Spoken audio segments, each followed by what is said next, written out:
இன்னைக்கு சிம்பிளா, ஈஸியா, குயிக்கா பண்ற மாதிரி ஒரு பாஸ்தா ரெசிபி பார்க்கலாமா? இதுக்கு ஒரு கடாயில எண்ணெய் லைட்டா ஊத்திட்டு, அதில வெங்காயம் ஒரே ஒரு மீடியம் சைஸ் வெங்காயத்த நல்லா கட் பண்ணி போட்டுக்கோங்க. அதிலேயே டொமேட்டோ சாஸ் நான் ஊத்திக்கிறேன். நல்லா வெங்காயம் வதங்கிட்ட பிறகு டொமேட்டோ சாஸ் ஊத்திட்டு, அதிலேயே ரெட் சில்லி சாஸ் கொஞ்சம் ஊத்திக்கிறேன்.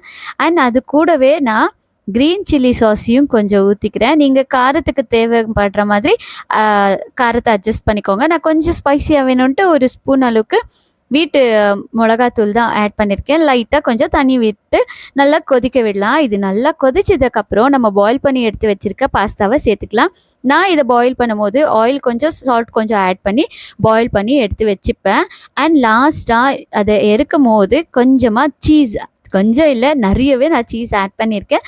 நீங்களும் தேவைக்கேத்த மாதிரி சீஸ ஆட் பண்ணி ஒரு மிக்ஸ் குடுத்து நீங்க சர்வ் பண்ணீங்கன்னா, செம்ம ஒரு டேஸ்டியான ஒயிட் சாஸ் பாஸ்தாவ மிஞ்சுற அளவுக்கு இது ஒரு டேஸ்ட்டா இருக்கும். ட்ரை பண்ணி பாருங்க. பிடிச்சிருந்துச்சுன்னா, இந்த வீடியோக்கு ஒரு குட்டி லைக் போட்டுக்கோங்க. என் சேனல சப்ஸ்கிரைப் பண்ணாம பார்த்துட்ருக்கவங்க, சேனல சப்ஸ்கிரைப் பண்ணிக்கோங்க. ட்ரை பண்ணி கமெண்ட் பண்ணுங்க. Thank you.